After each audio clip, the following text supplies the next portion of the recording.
wakas, nagising ka na. Nasaan po ako? Sa isang kwarto sa hotel kung saan tinanggal ang huling pagsusulit. Teka, lalapit ako dyan. Oo nga pala, naalala ko na, nasa Hunter exams ako. Mabilis na gagaling ang braso mo. Napakapulido ng pagkakabali sa kanya. Sa katunayan, kapag gumaling yan, mas malakas na ang braso mo kaysa sa dati. Bago ko makalimutan, binabati kita, nakapasa ka.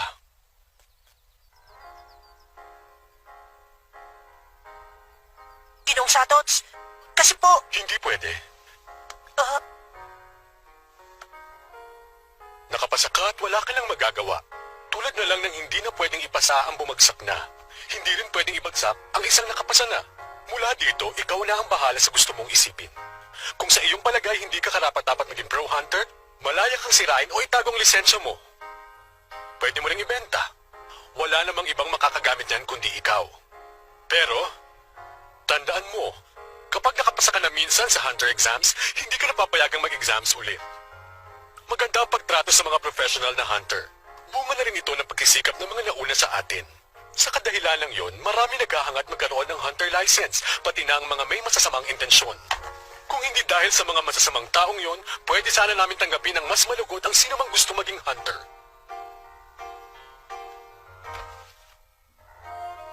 Madaming pro-hunter ang nagpapahalaga sa card na ito nang higit pa sa buhay nila. Sa iba naman, isa lang itong card na walang tunay na halaga, bukod sa pagiging simbolo na naabot nilang karangalan. Kung ano ang piliin mong gawin bilang isang hunter, yun naman ang tunay na mahalaga, hindi ba? kung anong piliin kong gawin, Gon, bahala ka na magdesisyon kung kailan ka handang gamitin ang card mo. May tiwala ako sa iyo, ano man ang maging pasya mo.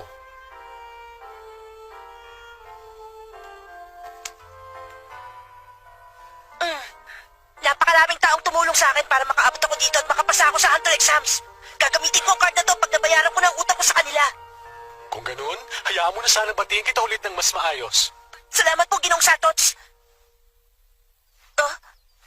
Ano pong nangyari sa ibang aplikante? Hindi pa po tapos ang paligsahan, di ba? Hindi. Natapos na ang buong hunter exams. Talaga po? Oo. Halos isang buong araw ka ding natulog. Isang buong araw? Nag-a-attend ng mixing orientation ng mga aplikanteng nakapasa. Huwag ka mag-alala, mamaya ikaw naman. Sino po ang bumagsak? Tungkol dyan, si Kilu ang bumagsak. Si Kilua? Bakit?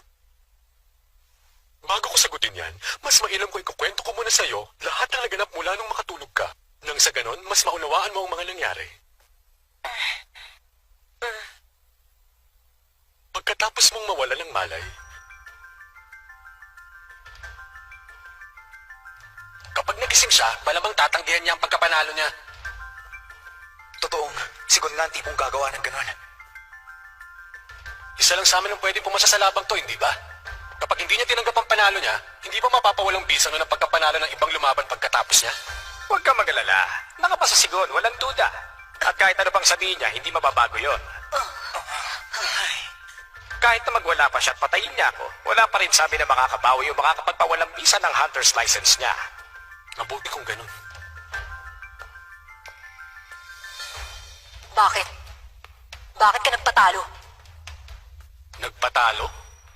Alam kong kaya mo siyang pasukuin. Madami ka pang pwede gawin sa kanya nang hindi siya pinapatay. May kakayahan ka.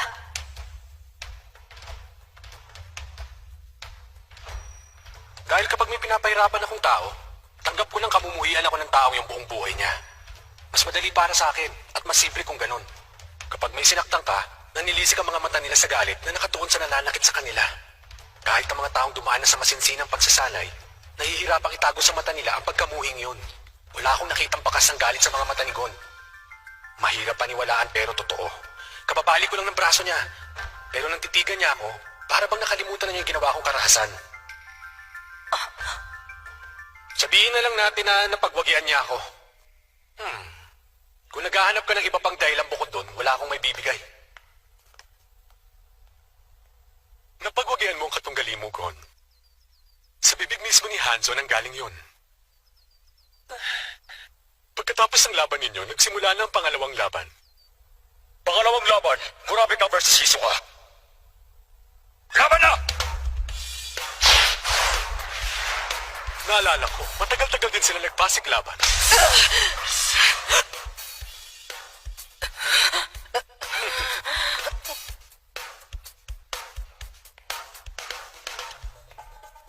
Talo na ako, referee. Kaya naman, nanalo si Kurapika. Ano pong sinabi ni Hisoka sa kanya? Hindi ko alam. Pero matapos nun, sumuko si Hisoka at hindi tumutol si Kurapika. Ang ikatlong laban, pagharap naman ni na Hanzo at Pokel.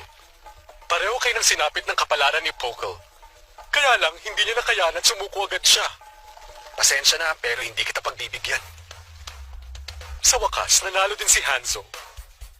Sunod nun, si Hisoka at Bodoro naman ang magkatunggali.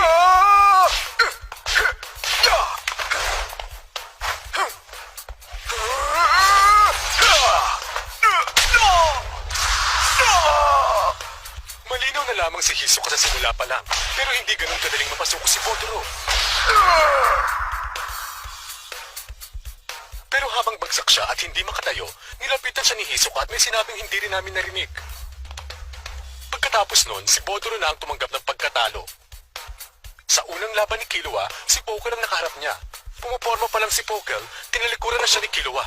At buong kumpiyansa niyang sinabing, Sorry pero, hindi kasi talaga ako interesadong labanan ka. siguro inisip niyang madali niyang maipapanalo ang sunod niyang laban. Yun nga lang, nakiusap si Leorio na bigyan ng panahong makabawi ng lakas si Bodoro bago sila maglaban para sa ka-6 na round. Pinauna muna ang sunod na laban, kaya sumabak na agad si Killua sa sunod niyang duelo kay Gitarakor. Simulan na! At sa puntong iyon na nagsimula ang problema para kay Killua.